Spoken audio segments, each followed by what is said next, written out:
নতুন সরকার এসছে, আমরা সকলেই জানি, এই বিষয়ে আমরা সকলেই অবগত যে নতুন সরকার এসছে এবং নতুন সরকার নতুনভাবে প্রত্যেক বছর রিক্রুটমেন্ট করবেন, সেটা আমরা আশাবাদী। তার মধ্যে অন্যতম একটি জায়গায় রয়েছে আপার প্রাইমারি টেট। আমি কেন বলছি আপার প্রাইমারি টেট, আমি কেন বলছি না SLST 11, 12, 9, 10? তার একটাই কারণ যে SLST 11, 12, 9, 10 এখনো পর্যন্ত কোর্টে কেস চলছে। মোটামুটি আমাদের সংবিধান যেটা বলে বা আমরা যতটুকু জানি যে কোর্টে কেস চলাকালীন হয়তো কোনো পরীক্ষা হতে পারে না, সেটার মীমাংসা না হওয়া পর্যন্ত। কিন্তু খুব সদ্য জাস্ট কয়েক সপ্তাহ আগে আপার প্রাইমারি টেটের কেস প্রায় নিষ্পত্তি এবং বলা হয়েছে সমস্ত ওয়েটিং লিস্টেড ক্যান্ডিডেটদেরকে রিক্রুটমেন্ট দিতে হবে। হাইকোর্ট অর্ডার দিয়েছেন এবং সেম অর্ডার অক্টোবর মাস 2025-এ তৎকালীন সরকারকেও দেওয়া হয়েছিল, কিন্তু তারা অমান্য করেছিলেন। জানি না এই সরকার হয়তো মানবে। সুতরাং নেক্সট যে পরীক্ষাটা সব থেকে আগে হবে, এটা আমি খুব কনফার্মলি বলতে চাই যে সেটা হচ্ছে আপার প্রাইমারি টেট পশ্চিমবঙ্গে। এবার চলে আসছি যে আমরা কি আপার প্রাইমারি টেট প্রিপারেশন নিলে আমাদের ওয়েস্ট বেঙ্গল টেট এবং সিটেট পেপার 1, পেপার 2 এবং তার সঙ্গে আরও একটি পরীক্ষা আছে, সেটা হচ্ছে ঝাড়খণ্ড টেট, এইগুলোকে কভার করতে পারবো? তার উত্তরে আমি একটাই কথা বলতে চাই যে হ্যাঁ, আমরা যদি আপার প্রাইমারি টেটটাকে ঠিকঠাকভাবে প্রিপেয়ার করতে পারি তাহলে সিটেট পেপার 2, ঝাড়খণ্ড টেট এবং ওয়েস্ট বেঙ্গল টেট সেটা কভার করতে পারবো। ওয়েস্ট বেঙ্গল টেটে নতুন করে আর একটা জিনিস করতে হবে, সেটা হচ্ছে অঙ্ক। আদারওয়াইজ আর সব একই, এক শুধু নয়, একই, শুধু নতুন একটা টপিক আছে, সেটা হচ্ছে ম্যাথমেটিক্স, অঙ্ক। তাহলে এই প্রসঙ্গটাতে আমরা পরে আসছি, আমরা আগে আসছি আপার প্রাইমারি টেট। আর একটা জিনিস আমরা সকলেই জানি যে গত কয়েকদিন আগে সুপ্রিম কোর্ট অর্ডার দিয়েছেন যে প্রত্যেককে কিন্তু টেট পাস করতেই হবে। সুতরাং এই টিচার এলিজিবিলিটি টেস্ট অর্থাৎ টেট আমাদের ক্ষেত্রে কিন্তু খুব গুরুত্বপূর্ণ একটা বিষয় হতে চলেছে, যারা আমরা মনে করছি যে আমরা টিচিং প্রফেশনে আসব। আমরা অনেকেই হয়তো মনে করছি আমরা সাবজেক্টটা পড়ি, আমাদের মাদার সাবজেক্ট যেটা, সেই সাবজেক্টটা পড়েই আমরা বৈতরণী পার করে ফেলবো। কিন্তু আমার মনে হয় যে এখানে আমাদের এই ভাবনাতে আমাদের একটু থামা উচিত, কারণ আমাদের প্রত্যেককে, ইচ অ্যান্ড এভরি ওয়ান, প্রত্যেককেই কিন্তু টেট পরীক্ষাটা পাশ করতেই হবে। এমনকি কোর্ট তো অর্ডার দিয়েছে যে যাদের চাকরি অন্তত 5 বছরের বেশি আছে, 5 বছর থেকে তার বেশি, প্রত্যেককেই হয় টেট পাস করতে হবে, না হয় তাদের স্বেচ্ছায় অবসর নিতে হবে। সুতরাং টেট কিন্তু এই মুহূর্তে দাঁড়িয়ে সব থেকে গুরুত্বপূর্ণ একটা বিষয় হতে চলেছে টিচিং প্রফেশনে। আমি বলবো এন্ট্রি লেভেল টেস্ট হতে চলেছে দুদিন পর। এন্ট্রি লেভেল টেস্ট, এই টেট পাস না করলে হয়তো সাবজেক্টের পরীক্ষা নেক্সট যে SLST হবে সেই পরীক্ষাতে দেওয়াই যাবে না সাবজেক্টের পরীক্ষা। আমি ছোট্ট করে একটা কথা বলে দিলাম, 31/5/2026, আশা করি আর 2-4 মাসের মধ্যে আমরা এটাকে মিলিয়ে নিতে পারবো। সুতরাং আমরা যদি আগে থেকে এই সাবজেক্ট, এই সিলেবাস, এই টপিকগুলো নিয়ে চর্চা করি, তাহলে পরে যখন ভ্যাকান্সি বেরোবে, অ্যাডভার্টাইজমেন্ট বেরোবে, তখন কিন্তু আমাদের অনেক সুবিধা। আশা করি বোঝাতে পারছি। প্রাইমলার নতুন একটা ইনিশিয়েটিভ নিয়েছে, কি না সপ্তাহে 2 দিন করে আমরা ফ্রি ক্লাস প্রোভাইড করব আমাদের ফ্রি গ্রুপগুলোতে, এবং আমাদের কথা অনুযায়ী আমরা সপ্তাহে 2 দিন করে ফ্রি ক্লাস ফ্রি গ্রুপে প্রোভাইড করব। কিন্তু এই জুন মাসটাতে আমি প্রচন্ড ব্যস্ত ইনস্টিটিউশনের জন্য, তার জন্য আমি প্রত্যেক রবিবার ক্লাস দেবো। আফটার জুন, জুলাই থেকে আমরা প্রত্যেক রবিবার এবং প্রত্যেক বুধবার ক্লাস দেবো। কি বললাম? প্রত্যেক বুধবার এবং প্রত্যেক রবিবার কিন্তু ফ্রি ক্লাস থাকবে, এবং মাসে একটা করে ফুল লেন্থ মক টেস্ট, মানে 150টি প্রশ্নের মক টেস্ট। আমরা সকলেই জানি যে টেট পরীক্ষায় কিন্তু এই মক টেস্ট 150টি প্রশ্নেরই হয়।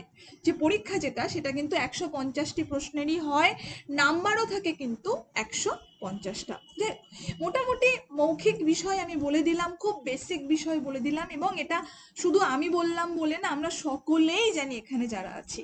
চলো নেক্সট আমরা যেখানে আসবো, আমাদের সব থেকে একেবারেই বর্তমান সময়ে দাঁড়িয়ে একেবারেই মানে সব থেকে গুরুত্বপূর্ণ যে পরীক্ষাটা আসতে চলেছে, আমি বলবো সবার আগে এই পরীক্ষাটা হবে, সেটা হচ্ছে আপার প্রাইমারি টেট।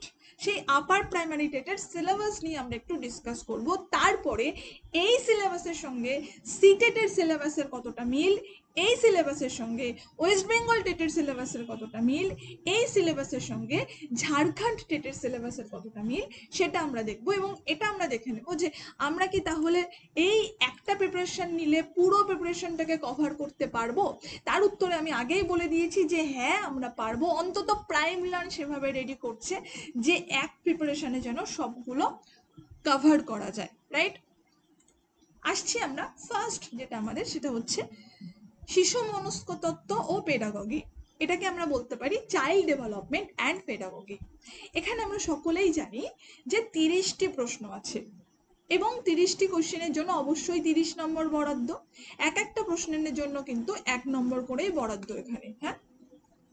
এবং আমরা দেখছি যে এই যে চাইল্ড ডেভেলপমেন্ট বা শিশু বিকাশ একেবারেই অপশান এতে রেখেছি, একেবারেই একদম এতে রেখেছি, এবং পাশে আমি বাইলিঙ্গুয়াল করে দিয়েছি। আমাদের অনেকেরই মনে হতে পারে আমি ইংলিশটা বুঝতে পারছি না, তাই তার ঠিক পাশে বাংলাটাও কিন্তু আমি লিখে দিয়েছি। অর্থাৎ ফার্স্ট আমরা দেখবো যেটা, সেটা হচ্ছে concept of development and it's relationship with learning. অর্থাৎ বিকাশের ধারণা এবং শিক্ষার সঙ্গে বিকাশের কোথায় সম্পর্ক। নেক্সট আমরা দেখব প্রিন্সিপাল অফ চাইল্ড ডেভেলপমেন্ট, অর্থাৎ শিশু বিকাশের নীতি। নেক্সট আমরা দেখব influence of heredity and environment, অর্থাৎ বংশগতি ও পরিবেশের প্রভাব। নেক্সট আমরা দেখব সোশ্যালাইজেশন প্রসেস, সেই সঙ্গে সঙ্গে টিচার, প্যারেন্ট এবং পিয়ার্স গ্রুপ। আমরা সকলেই জানি টিচার কারা, আমরা সকলেই জানি প্যারেন্টস কারা, কিন্তু অনেক সময় আমাদের মনে হতে পারে আরে পিয়ার গ্রুপ বলতে আমরা কি বলতে চাইছি, পিয়ার গ্রুপটা আবার কোথা থেকে এলো, পিয়ার গ্রুপটা আবার কি। আসলে পিয়ার গ্রুপ বলতে এডুকেশনের ভাষায় এই যে আমাদের বন্ধু, আমাদের ক্লাসমেট, যাদের সাথে আমরা মিশি, যাদের সাথে আমরা থাকি দিনের প্রায় অর্ধেকটা সময়, তাদেরকে বলা হচ্ছে পিয়ার গ্রুপ। হ্যাঁ, সেইটা কিন্তু আমাদেরকে ভালো করে দেখে নিতে হবে কিসে না, এই শিশু বিকাশের ক্ষেত্রে। নেক্সট আমরা দেখব physical, social, emotional, language and cognitive development. Next আমরা দেখব theories of Piaget, Kohlberg and Vygotsky. Next আমরা দেখব child centred, learner centred and progressive education, অর্থাৎ চাইল্ড সেন্টার্ড এডুকেশন কি, লার্নার সেন্টার এডুকেশন কি, অ্যান্ড প্রোগ্রেসিভ এডুকেশন কি। আমি একটা কথা ছোট্ট করে বলে নিই যে চাইল্ড সেন্টার এডুকেশন কিন্তু এখন বর্তমান সময়ে দাঁড়িয়ে 2026 বা আজ থেকে 10 বছর আগে 2016, 2015 মোটামুটি এনসিএফ 2005 থেকে প্রচণ্ডভাবে জোর দেওয়া হয়েছে। নেক্সট চলে আসছে এনইপি, ন্যাশনাল এডুকেশন পলিসি 2020, যেখানে পই পই করে বলা হয়েছে, প্রত্যেকটা পেজে একবার করে বা 2-4 বার করে লেখা রয়েছে, আমরা যদি সকলে একটু স্টাডি করি আমরা দেখতে পাবো এই স্টুডেন্ট সেন্টার্ড বা চাইল্ড সেন্টার এডুকেশনের কথা। অর্থাৎ স্টুডেন্ট বা শিক্ষার্থীদের বা লার্নারদের নিডস, ইন্টারেস্ট, এই বিষয়টার উপর ভিত্তি করে কিন্তু যে এডুকেশনটা প্রোভাইড করা হয় সেটাকে আমরা বলছি child centred education, learner centred education. এবং সেই সঙ্গে আরেকটা জিনিস যোগ করা হয়েছে, সেটা হচ্ছে প্রোগ্রেসিভ এডুকেশন। নেক্সট আমরা চলে আসছি ইন্টেলিজেন্স, অর্থাৎ ক্রিটিক্যাল পার্সপেক্টিভ। আচ্ছা, একটা মানুষ একটা জিনিস ভাবছে, দেখা গেল সে ক্লাস 5 পর্যন্ত পড়াশুনো করেছে, আর একটা মানুষ সেম জিনিসটা ভাবছে, দেখা গেল সে পিএইচডি কমপ্লিট করেছে। তো অবশ্যই যে পিএইচডি কমপ্লিট করেছে তার ভাবনার লেভেলটা অনেক উচ্চ হবে। এই যে বিষয়টাকে, এটাকেই কিন্তু আমরা বলছি ক্রিটিক্যাল পার্সপেক্টিভ। অর্থাৎ আমাদের ক্রিটিক্যাল থিঙ্কিং, আমাদের ক্রিটিক্যাল পার্সপেক্টিভ পুরোটা ডেভেলপ করে কিন্তু আমাদের এডুকেশনের সঙ্গে সঙ্গে। নেক্সট আমরা চলে আসছি মাল্টিপল ইন্টেলিজেন্স, অর্থাৎ বহুমাত্রিক বুদ্ধিমত্তা। নেক্সট আমরা চলে আসছি ল্যাঙ্গুয়েজ অ্যান্ড থট, অর্থাৎ ভাষা ও চিন্তা। নেক্সট আসবো gender as a social construct, অর্থাৎ লিঙ্গ ও লিঙ্গ বৈষম্য। এই সঙ্গে সঙ্গে আর একটা গুরুত্বপূর্ণ জায়গা যেটা না বললেই নয়, এখানে আমরা আসবো যে টিচিং মেথড। আমরা সকলেই জানি বেশ কিছু টিচিং মেথড কিন্তু আছে, যেমন লেকচার মেথড, যেমন ডেমনস্ট্রেশন মেথড, যেমন ডিসকাশন মেথড, যেমন ডিসকভারি মেথড, যেমন heuristic method, inductive method, deductive method, project method, problem method বা প্রবলেম সলভিং মেথড। এই জায়গাগুলো কি, কোন কোন সিচুয়েশনে আমরা কোন কোন টিচিং মেথড অ্যাপ্লাই করতে পারি, সেই জিনিসগুলো কিন্তু আমাদের এখানে দেখে নিতে হবে। কোন কোন সিচুয়েশনে আমরা কোন কোন টিচিং মেথড অ্যাপ্লাই করতে পারি, সেই জিনিসগুলো কিন্তু আমাদের এখানে দেখে নিতে হবে। আচ্ছা, এই পড়ানোর মাঝে আমি একটা কথা বলছি, যেটা শুরুতে আমার বলা দরকার ছিল, যে আমরা কারা সিটেট দিতে পারবো, কারা টেট দিতে পারবো, কারা আপার প্রাইমারি দিতে পারবো। আমরা সকলেই জানি, আমি যখন সিটেটে আসবো তখন আমি দেখাবো সিটেটের দুটো লেভেল থাকে, CTET paper 1, CTET paper 2। CTET paper 1 equivalent to West Bengal TET, CTET paper 2 equivalent to West Bengal upper primary TET, এবং সিলেবাসটাও সেম।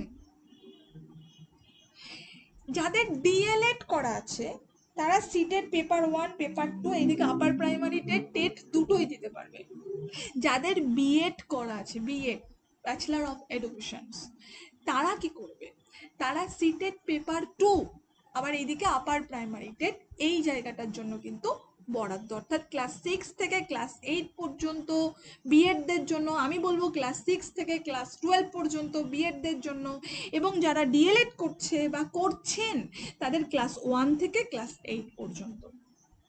আশা করি বোঝাতে পারছি। একমাত্র 2022-এ একটা টেট হয়েছিল যেখানে বিএডরা বসতে পেরেছিল, কিন্তু তার পরবর্তীতে সেটা আবার বাতিল হয়ে যায়। সেটা আপাতত এখন আলোচনা সমালোচনার বিষয় নয়, সেটা আমরা পরে দেখে নেব। নেক্সট আমরা চলে আসছি যে assessment for learning and assessment of learning. খুব গুরুত্বপূর্ণ বিষয়, এই জায়গাটা থেকে না প্রায়শই প্রশ্ন আসে, বিশেষত সিটেট বা অন্যান্য রাজ্যের যে টেটগুলোতে, এবং আমাদের টেটে তো আসে, অর্থাৎ শিক্ষার জন্য মূল্যায়ন ও শিক্ষার মূল্যায়ন। একটা ছোট্ট বিষয় যে অ্যাসেসমেন্ট ফর লার্নিং কি এবং অ্যাসেসমেন্ট অফ লার্নিং কি, এর মধ্যে কিন্তু একটা বেশ ফারাক আছে, একটা ডিফারেন্স আছে। হ্যাঁ, সেই জায়গাগুলো কিন্তু আমাদের বুঝতে হবে। আমি একটা কথা বলবো, যে এই যে জায়গাটা সিডিপি অর্থাৎ চাইল্ড ডেভেলপমেন্ট অ্যান্ড সাইকোলজি, এই সিডিপির জায়গাটাতে আমাদের কি রয়েছে, 30 নাম্বার রয়েছে। এই 30 নাম্বারের মধ্যে 3 নাম্বারও কিন্তু আমরা মুখস্থ দিয়ে উতরাতে পারবো না। তার জন্য আমাদের দরকার পড়বে কি, প্রচুর প্রচুর বুঝতে হবে, আন্ডারস্ট্যান্ডিং লেভেলের মধ্য দিয়ে যেতে হবে। আমরা যখন ছোটবেলা থেকে এই পর্যন্ত পড়াশুনো করে এসেছি, তখন একদম ছোটবেলায় যখন ছিলাম তখন সবার প্রথম আমরা দেখতাম আমাদের প্রচুর মুখস্থ করানো হতো, যেমন আতা গাছে তোতা পাখি ডালিম গাছে মৌ ইত্যাদি ইত্যাদি, এবং আমরা না বুঝে প্রচুর মুখস্থ করতাম, ঠিক ওই তোতা পাখির মতনই বলা যায়। কিন্তু যত বড় হচ্ছি তত আমরা দেখছি আমরা মুখস্থটা আর করতে পারছি না, এবং বড় হওয়ার সঙ্গে সঙ্গে এই মুখস্থ জিনিসটা কিন্তু আমাদের মধ্যে থেকে চলে যায়, তাই না? আমরা তখন আন্ডারস্ট্যান্ডিং লেভেলে আসছি, অর্থাৎ যতটা পড়বো বুঝে পড়বো। এবং আমি বলবো সেই বুদ্ধিমত্তার কাজ করবে যে বুঝে পড়বে। আমি তোমাদেরকে বলছি, সে ফ্রি ক্লাস হোক বা পেইড ক্লাস হোক, যতক্ষণ বুঝতে না পারবে ততক্ষণ আমাকে জিজ্ঞাসা করবে, আমি ততবার বুঝিয়ে দেবো, দরকার পড়লে 10 বার, 50 বার, 100 বার। আমি পরে রিমেডিয়াল ক্লাসও রাখি প্রয়োজনে।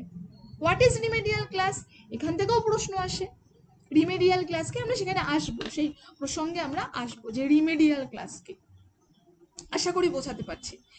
আমরা গ্রাজুয়েশনে, এইচএসে, মাধ্যমিকে অনেক সময় কিছু টপিক মুখস্থ করে পরীক্ষা দিয়েছি এবং খুব ভালো মার্কশিট ভর্তি নাম্বার পেয়েছি। কিন্তু এই লেভেলে এসে আমরা কি কেউ বলতে পারবো যে জিনিসগুলো মুখস্থ করেছিলাম সেই জিনিসগুলো আমাদের মনে আছে? আমরা কিন্তু কেউ বলতে পারবো না যে জিনিসগুলো মুখস্থ করেছিলাম সেই জিনিসগুলো আমাদের মনে আছে, কারণ মুখস্থ জিনিস কিন্তু বেশি দিন স্থায়ী হয় না। ঠিক ওই কর্ণের বিদ্যার মতন, কর্ণ যেরকম আলটিমেট টাইমে তার নিজের বিদ্যাটা ভুলে গেছিল, ওরকম পরীক্ষার হলে গিয়ে মুখস্থ বিদ্যাটা আমরা ভুলে যাই টেনশনে। তাই সব সময় যেটা পড়বে, যতটুকু পড়বে, দিনে যদি আমরা 1 ঘন্টাও পড়ি, সেই 1 ঘন্টাও আমরা চেষ্টা করব বুঝে পড়ার। বুঝে পড়লে জিনিসটা আমাদের সারা জীবন মনে থাকবে। আর মুখস্থ করলে সেই জিনিসটা 1 মাস, 2 মাস, 3 মাস, বড় জোর 6 মাস, তার বেশি মনে থাকে না। এটা হিউম্যান সাইকোলজি বলছে। According to NEP 2020, according to NCF 2023, বারবার করে বলা হয়েছে যে মুখস্থ বিদ্যা থেকে যেন আমরা সরে আসি, রোট লার্নিং থেকে যেন আমরা সরে আসি। অর্থাৎ রোট লার্নিং এ না যেতে বলেছে, মুখস্থতে না যেতে বলেছে, বুঝে বুঝে পড়তে বলেছে, এবং তার সঙ্গে যেটা করতে বলেছে, আমাদের রিয়েলিটির সঙ্গে, আমাদের বাস্তব পরিবেশের সঙ্গে আমাদেরকে কানেক্ট করে করে পড়তে বলেছে। আমরা যদি যেটা পড়ছি সেটা যদি আমরা আমাদের লাইফে অ্যাপ্লাই করতে পারি, আমাদের পরিবেশের সঙ্গে সেটাকে যদি কানেক্ট করে দিতে পারি, আমরা এ জন্মে কেন, হয়তো মানে সেই মৃত্যুর 2 দিন আগে পর্যন্তও কিন্তু মনে রাখবো যে আমি 2026 সালের মে মাসে কি পড়েছিলাম, মের 31 তারিখে কি পড়েছিলাম। চলো নেক্সট চলে আসছি। তাহলে কি বললাম, যে যতক্ষণ বুঝতে না পারবে আমাকে বলবে বা বলবেন। আমি আজকে ওখান থেকে মাইক্রোফোনটা অফ করে দিয়েছি, একটু মেসেজ বক্সে বলবে, এবং আফটার ক্লাস আমি মাইক্রোফোন অন করে দেবো। হ্যাঁ, আর একটা কথা, সেটা হচ্ছে যে একদম ক্লাসের শেষে, আমি বেশি সময় নেব না, এই 9টা 10-15 পর্যন্ত সময় নেবো ম্যাক্সিমাম। একদম ক্লাসের শেষে আমি কিন্তু একটা কোড দেব, এবং এই কোডটা যারা আমাকে লিখে পাঠাবে তারাই কিন্তু ক্লাস নোটস, সিলেবাস এবং সেই সঙ্গে সঙ্গে ক্লাস রেকর্ডিং সবটাই পাবে। কারণ ওই সমস্তটা আমি গ্রুপে দিয়ে, আমি যারা এখানে সময় ইনভেস্ট করে ক্লাস করছো তাদেরকে আমি অসম্মান করতে চাই না। যারা সময় ইনভেস্ট করছো তারা সময়ের জন্য, ইনভেস্ট করার জন্য ক্লাস রেকর্ডিং, ক্লাস নোটস সব পেয়ে যাবে। তার জন্য একটা কোড খালি আমাকে একটু মেসেজ করে দেবে। চলো এবার চলে আসছি কি, যে না স্কুল বেসড অ্যাসেসমেন্ট, অর্থাৎ বিদ্যালয় ভিত্তিক কিন্তু কিছু মূল্যায়ন আছে, সেগুলো কি। আমরা চলে আসছি কন্টিনিউয়াস অ্যান্ড কম্প্রিহেন্সিভ এভালুয়েশন কি। আমরা খুব ভালো করে জানি যে ইদানিং বেশ কিছুদিন হলো, বেশ কিছু বছর হলো, করোনার ঠিক আগাগ সময় থেকে এই সিসিই প্রত্যেকটা স্কুল, প্রত্যেকটা কলেজে কিন্তু প্রচণ্ডভাবে বেড়ে উঠেছে। যার জন্য কি হলো, সেই ইউনিট টেস্ট, যার জন্য সেমিস্টার, এই যে বিষয়গুলো সবগুলো কিন্তু এই সিসিইর অঙ্গ, অর্থাৎ কন্টিনিউয়াস অ্যান্ড কম্প্রিহেন্সিভ এভালুয়েশন, ধারাবাহিক ও সামগ্রিক মূল্যায়ন। নেক্সট আমরা চলে আসছি ফর্মুলেশন বা ফর্মুলেটিং অ্যাপ্রোপ্রিয়েট কোয়েশ্চেন্স, অর্থাৎ উপযুক্ত প্রশ্ন প্রণয়ন। দেখা গেল আমি ক্লাস 5-এর পরীক্ষা নিচ্ছি এবং আমি প্রশ্ন করছি ক্লাস 10 বা 11 লেভেলের, সেটা তো প্রযোজ্য নয় না। নেক্সট চলে আসছি আমরা ইন্ডিভিজুয়াল ডিফারেন্স অ্যামং লার্নার, অর্থাৎ শিক্ষার্থীদের মধ্যে ব্যক্তিগত পার্থক্য। যতগুলো টপিক বললাম এখানে, একটা জায়গাতেও কিন্তু মুখস্থর জায়গা নেই, প্রত্যেকটি জায়গাতে কিন্তু আমাদের বুঝে পড়তে হবে। তাহলে বিতে চলে আসছি, inclusive education and children's with special needs. আমরা সকলেই জানি যে এখন বর্তমানে প্রত্যেকটি সরকারি প্রাথমিক স্কুল তথা উচ্চ প্রাথমিক স্কুল তথা আরো হাই লেভেলের যে স্কুলগুলো, প্রত্যেকটি স্কুলে কিন্তু এই ইনক্লুসিভ এডুকেশন চালু করা হয়েছে। এবার আমাদের মনে একটা কনফিউশন জাগতে পারে যে ম্যাডাম ইনক্লুসিভ এডুকেশন কি, আমরা তো কখনো জানি না ইনক্লুসিভ এডুকেশন। আসলে জাতি, ধর্ম, বর্ণ সবকিছু নির্বিশেষে, সেই সঙ্গে সঙ্গে শারীরিক বৈষম্য, অর্থাৎ যারা স্পেশাল চাইল্ড, যারা ডাউন সিনড্রোম চাইল্ড, যারা অটিস্টিক চাইল্ড, যারা এসসি, যারা এসটি, যারা ওবিসি, যারা ইডব্লিউএস, যারা জেনারেল, যার বাবা কোটি টাকা ইনকাম করে, যার বাবা ভ্যান চালায়, প্রত্যেকে যেন এক ক্লাসরুমে বসে পড়াশুনো করতে পারে, সেই যে অধিকার, সেটাকে বলা হচ্ছে ইনক্লুসিভ এডুকেশন, অন্তর্ভুক্তিমূলক শিক্ষা।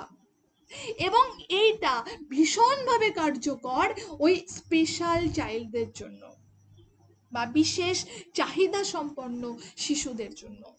কিন্তু বর্তমান পশ্চিমবঙ্গে কি স্কুলগুলোর পরিকাঠামো এখনো ইনক্লুসিভ এডুকেশনের মতন হয়েছে? না শিক্ষক শিক্ষিকাদেরকে ইনক্লুসিভ এডুকেশন প্রোভাইড করার জন্য প্রপার ট্রেনিং দেওয়া হয়েছে? এই যে দুটো জায়গা বললাম, তার একটাও কিন্তু বর্তমান পশ্চিমবঙ্গের 99% বিদ্যালয়ে নেই, কাঠামো নেই। যাই হোক, তারপরেও আমাদের সিলেবাসটা পড়তে হবে। অর্থাৎ এর মধ্যে কি রয়েছে, এখানে আমরা কি কি দেখবো, ইনক্লুসিভ এডুকেশনের কোন কোন জায়গাগুলো আমরা পড়বো আপার প্রাইমারি টেটের জন্য। ফার্স্ট যেটা দেখবো সেটা হচ্ছে লার্নার্স ফ্রম ডাইভার্স ব্যাকগ্রাউন্ড, অর্থাৎ বিভিন্ন সামাজিক অর্থনৈতিক পটভূমি থেকে কিন্তু শিক্ষার্থীরা আসছে। নেক্সট আমরা দেখব education of disadvantage and deprived group, অর্থাৎ বঞ্চিত ও সুবিধা বঞ্চিত শিক্ষার গোষ্ঠী। নেক্সট আমরা দেখব লার্নিং ডিফিকাল্টিস, অর্থাৎ শিক্ষাগত অসুবিধা। আমরা এই নিয়ে কিন্তু বেশ কিছু সিনেমাও হতে দেখেছি, বিশেষত তারে জমিন পার। আমরা দেখেছি সিনেমাটাতে বাচ্চাটি না পড়তে পারছে, বাচ্চাটি না লিখতে পারছে। আমরা যারা বোধহয় সবাই দেখেছি, খুব পপুলার একটি সিনেমা তারে জমিন পার। কিন্তু তার মা রেগে যাচ্ছে, তার বাবা রেগে যাচ্ছে, স্কুলের টিচাররা তার সাথে মিসবিহেভ করছে যে ওর পড়াশোনায় মন নেই, ও পড়াশোনা করতে পারে না। আসলে তার তো লার্নিং ডিফিকাল্টিস রয়েছে। ঠিক এরকম বেশ কিছু লার্নিং ডিফিকাল্টিস কিন্তু রয়েছে, যেমন ডিসলেক্সিয়া, যেমন ডিসগ্রাফিয়া, যেমন ডিসক্যালকুলিয়া। এই লার্নিং ডিফিকাল্টিস থেকে কিন্তু একটা প্রশ্ন আসবে, আমি 100% শিওর। সেটা টেট হোক, সেটা সিটেট হোক, সেটা আপার প্রাইমারি টেট হোক, সেটা সিটেট পেপার হোক 1 হোক বা পেপার 2 হোক, আজ পর্যন্ত এমন কোনো টেট পরীক্ষা হয়নি যেখান থেকে লার্নিং ডিফিকাল্টিস থেকে প্রশ্ন আসেনি। এবং প্রায় 12 থেকে 14 রকমের লার্নিং ডিফিকাল্টিস রয়েছে, প্রত্যেকটি বিষয় কিন্তু আমাদের জানতে হবে। নেক্সট চলে আসছি ফিজিক্যাল ডিসএবিলিটিস, অর্থাৎ শারীরিক প্রতিবন্ধকতা। নেক্সট চলে আসছি সেন্সরি ডিসএবিলিটিস, অর্থাৎ সংবেদনগত প্রতিবন্ধকতা। নেক্সট চলে আসছি ডেভেলপমেন্টাল ডিসএবিলিটিস, অর্থাৎ বিকাশজনিত প্রতিবন্ধকতা। নেক্সট চলে আসছি বিহেভিয়ারাল অ্যান্ড ইমোশনাল ডিসঅর্ডার, অর্থাৎ আচরণগত ও আবেগীয় সমস্যা। ডিসলেক্সিয়া কি, ডিসগ্রাফিয়া কি, ডিসক্যালকুলিয়া কি, আমাদের পড়তে হবে।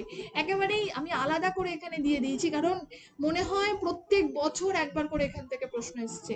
তোমরা যথেষ্ট বড় হয়েছো, তোমরা একটু চেক করে নিও প্রিভিয়াস ইয়ারের প্রশ্ন থেকে।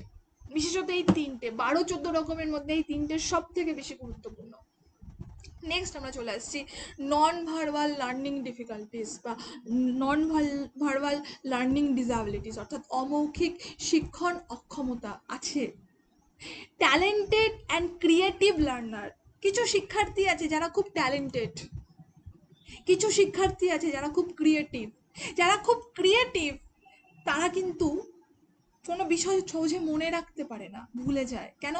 কারণ তারা নতুন সৃষ্টি করতে ব্যস্ত থাকে। আবার যারা খুব ট্যালেন্টেড তারা কিন্তু নতুন সৃষ্টি করতে খুব একটা পারে না।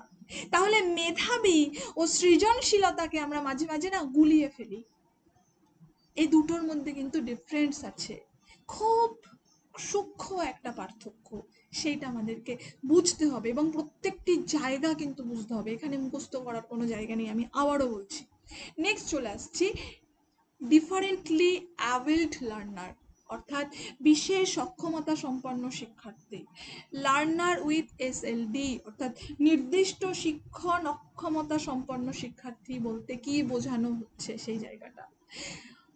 এবার সি ক্যাটাগরিতে আমরা চলে আসছি লার্নিং অ্যান্ড পেডাগজি। আমরা বোধহয় সিলেবাসটা দেখলেও সেখানে এই ভিতরকার ক্লাসিফিকেশন, ভিতরকার যেগুলো আমি লিখে দিয়েছি বাংলা এবং ইংরেজি বাইলিঙ্গুয়াল করে, সেই জায়গাটা তোমরা পাবে না। তোমরা কি পাবে বলো তো? তোমরা যদি সিলেবাসটাও ডাউনলোড করো, এই উপরেরগুলো পাবে, কিন্তু এই যে ভিতরেরগুলো আমি লিখেছি, এই ভিতরেরগুলো যদি আমরা কভার করি, আমরা কিন্তু 150টা প্রশ্নর মধ্যে যে 30টা প্রশ্ন সিডিপি থেকে আসে, সেই 30টার একটা প্রশ্নও আনকমন পাবো না, তার গ্যারান্টি প্রাইম লার্ন দিচ্ছে। আর একটা মজার বিষয় বলে দিই, তোমরা এখানে যারা আছো, আমি তুমি করেই সম্বোধন করছি, তোমরা সকলেই জানো যে খুব 8-10 বছর বা 10-15 বছরের মধ্যে, মানে মোটামুটি 10-12 বছরের মধ্যে কোনো স্কুল ইন্সপেক্টরের পরীক্ষা হয়নি। 2014 পর কোনো স্কুল সাব ইন্সপেক্টরের পরীক্ষা হয়নি, যেটাকে আমরা বলি স্কুল এসআই। হয়েছে কি? হয়নি। সুতরাং স্কুল এসআই এর কিন্তু খুব প্রয়োজন। আমরা কি স্কুল এসআই এর সিলেবাস জানি? না, জানি না। এই যে সিডিপির সিলেবাস, প্রত্যেকটি পয়েন্ট, প্রত্যেকটি সাব পয়েন্ট তোমাদের স্কুল ইন্সপেক্টরের সিলেবাসের সঙ্গে মিলে যাবে। যদিও আবার ডিরেক্টলি দেওয়া নেই, ভিতরে আছে স্কুল ইন্সপেক্টরের সিলেবাস। সেখানে লার্নিং ডিফিকাল্টি পড়তে হবে, সেখানে এডুকেশনাল স্টাডিজ পড়তে হবে, সেখানে তোমার পেডাগজি অ্যান্ড্রোগজি সবই পড়তে হবে, সবই পড়তে হবে। সুতরাং স্কুল ইন্সপেক্টরের পরীক্ষার সব থেকে বড় জায়গা হচ্ছে এই সিডিপি অ্যান্ড এডুকেশনাল এরিয়া। 60টা প্রশ্ন আসে 100টা প্রশ্নের মধ্যে, 60টা প্রশ্ন এখান থেকেই আসে। হ্যাঁ, তো সেটা নিয়ে আমরা পরে আসব। এটাও কিন্তু নিজেদের লিস্টে রেখো, খুব গুরুত্বপূর্ণ একটি পরীক্ষা আসতে চলেছে ভবিষ্যৎ। আচ্ছা, নেক্সট আমরা চলে আসছি কি না, শিক্ষণ ও শিক্ষণ বিদ্যা, অর্থাৎ লার্নিং অ্যান্ড পেডাগজি। আচ্ছা, এখানে আমরা কি দেখব, শিশুরা কিভাবে চিন্তা করে, অর্থাৎ হাউ লার্ন চিলড্রেন থিঙ্ক, এবং তারপরে সে কিভাবে শেখে, সেই জায়গাটা কিন্তু আমাদের পড়তে হবে। বিদ্যালয়ের ব্যর্থতার কারণ কি, অর্থাৎ causes of failure in school achievement. দেখা গেল এমন একটা বিদ্যালয়, এমন একটা স্কুল যেখান থেকে সাকসেস রেট খুব কম, বিশেষত হায়ার এডুকেশনে আমরা এগুলো দেখি। ন্যাক বলে একটা বিষয় আছে, ন্যাক বলে একটা বিষয় আসে প্রত্যেকটি college ইউনিভার্সিটিকেই। Knack A plus, A B, B plus, এই গ্রেডগুলো প্রোভাইড করে, এবং তার উপরে তারা স্পন্সরশিপও দেয়, অর্থাৎ তার উপরে তারা বিভিন্ন অনুদান দেয়। তা কি ন্যাক, ন্যাক কিসের উপরে এগুলো দেয়?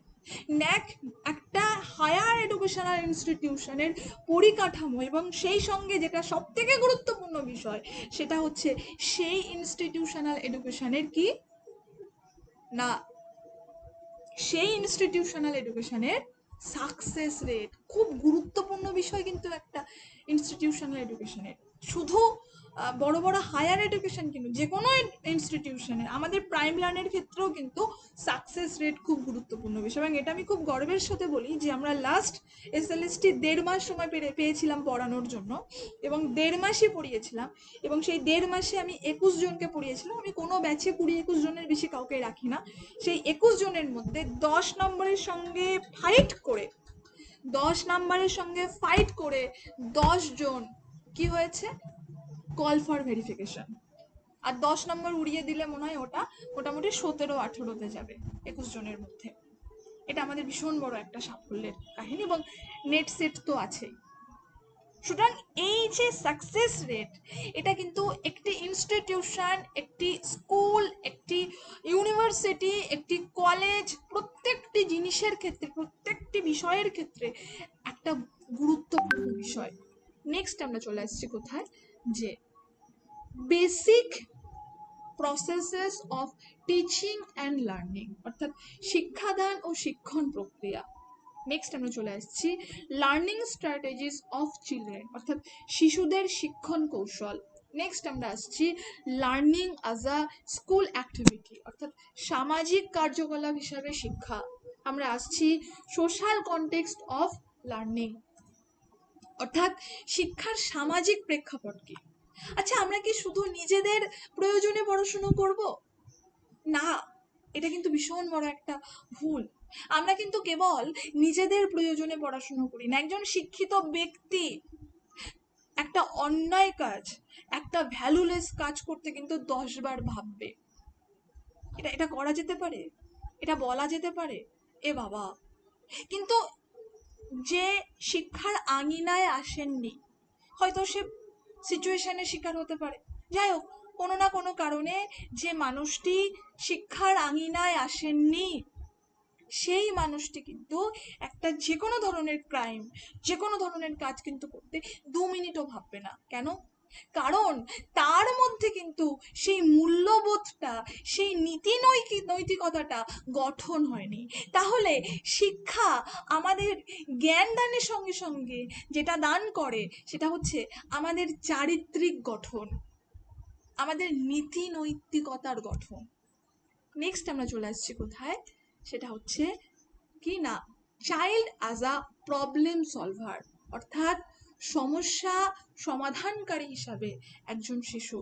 নেক্সট আমরা চলে আসছি child as a scientific investigator, অর্থাৎ বৈজ্ঞানিক অনুসন্ধানকারী হিসাবে শিশু। নেক্সট আমরা চলে আসছি অল্টারনেটিভ কনসেপশনস অফ লার্নিং, অর্থাৎ শিক্ষার বিকল্প ধারণা কি হতে পারে। আমরা আসবো শিক্ষার্থীর ভুলের তাৎপর্য, অর্থাৎ আন্ডারস্ট্যান্ডিং চিলড্রেন্স এরর। একজন শিক্ষার্থী ভুল করতেই পারে, কিন্তু শিক্ষক এই করে গিয়ে কিন্তু তাকে বকাঝকা বা মারধর করতে পারবে না। আগে বুঝতে হবে যে কেন সে ভুলটা করেছে, তার সাইকোলজিটা বুঝতে হবে। তাহলে শিক্ষকের সবার প্রথম যেটা দরকার সেটা হচ্ছে স্টুডেন্টসের সাইকোলজি বোঝা। সেই জন্য এই ইউনিটটারই নাম CDP, child development and psychology. Next চলে আসছি কগনিশন অ্যান্ড ইমোশন, অর্থাৎ জ্ঞান ও আবেগ। নেক্সট চলে আসছি মোটিভেশন অ্যান্ড লার্নিং, অর্থাৎ প্রেরণা ও শিক্ষা।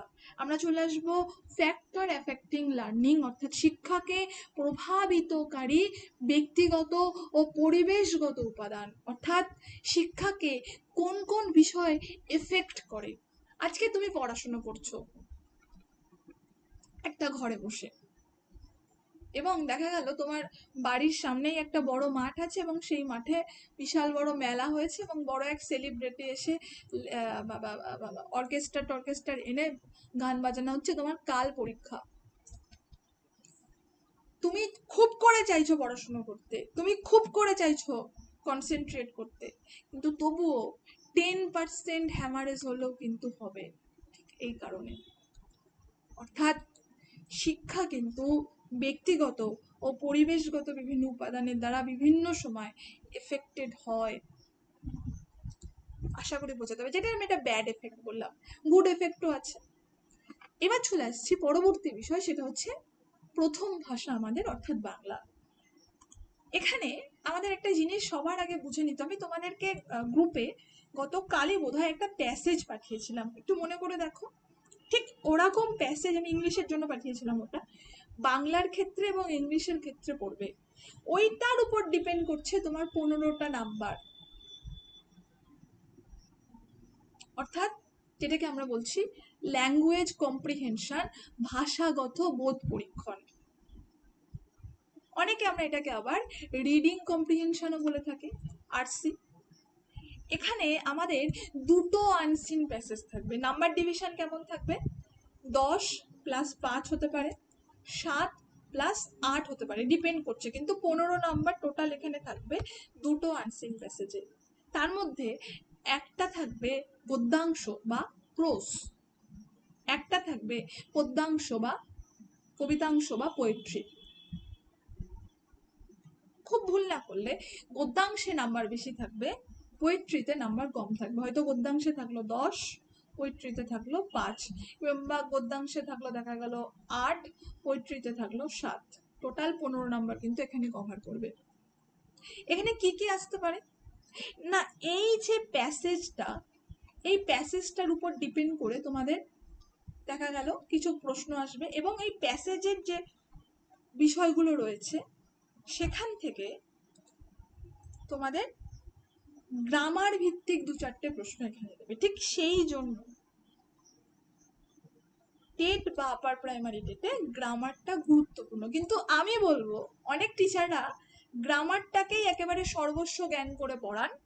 আমি একটু এই জায়গায় দাড়ি টানতে চাই, কারণ আমরা সবাই তো বড় হয়েছি, আমাদের কাছে স্মার্টফোন আছে, আমাদের কাছে ইন্টারনেট আছে।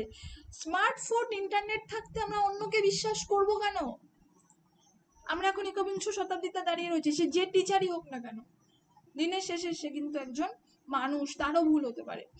আমরা সকলে সবসময় একটু যাচাই করে নিন, আমরা দেখি না যে গ্রামারটাই কি সব না, কিন্তু একটু গুনে দেখো, 2 থেকে 3টে, ম্যাক্সিমাম 4টে, তার বেশি গ্রামার কিন্তু না বাংলাতে আসে না ইংলিশে আসে। তাহলে কি আসে?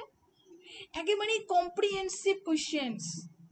তুমি এই প্যাসেজটা পড়ে কি কি বুঝছো, তার মানে কিসের উপরে বেস করে না অনুধাবন করছো কি কি, তোমার এই প্যাসেজের ভাষাগত দক্ষতা কোথায় কোথায় আছে, কেমন ধরনের প্রশ্ন সেই জায়গাটা আমি একটু বলবো।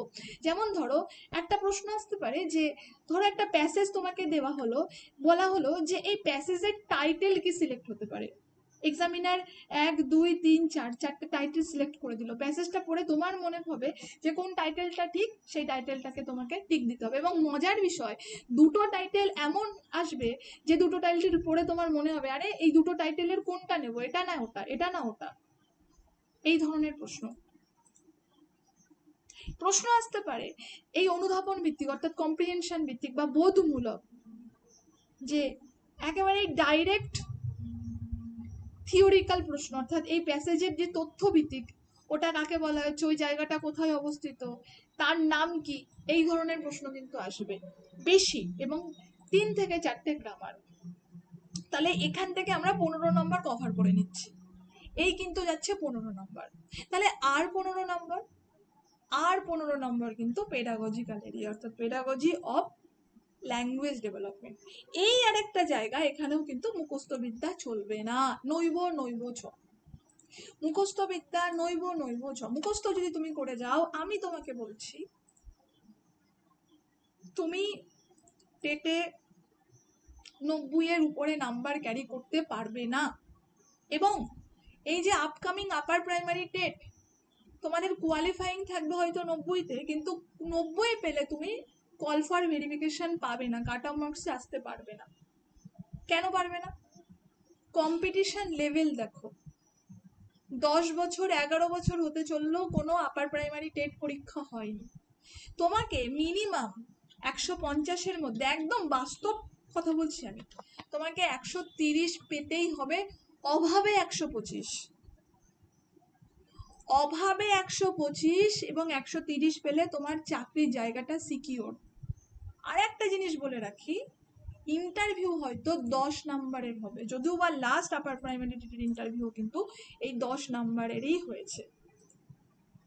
সুতরাং গুরুত্বপূর্ণ জায়গাটা কিন্তু আমরা বুঝতে পারছি যে আমরা লেখা পরীক্ষায় যত নাম্বার ক্যারি করে রাখবো, আমাদের ইন্টারভিউয়ের চাপ কিন্তু তত কমবে। আমি যদি 114, 115, 116 এই নাম্বারটাও ক্যারি করি, কত নাম্বার 150-এর মধ্যে 114, 115 এই নাম্বারটাও যদি তুমি ক্যারি করো, আমি বলছি তুমি জেনারেল ক্যাটাগরিতে ডাকই পাবে না। লিখে রাখো খাতায় 31/5/2026, আউট অফ 150, 114, 115 তুমি জেনারেল ক্যাটাগরিতে ডাক পাবে না। আর ডাক মানে ক্যাটাগরিতে পেলেও, ওবিসি এসসি ডব্লিউএস এসটি ক্যাটাগরিতে পেলেও, যারা একটু ইডব্লিউএস ওবিসি এসসি তারা ইন্টারভিউতে গিয়ে ওয়েটিং এ ঝুলে থাকবে।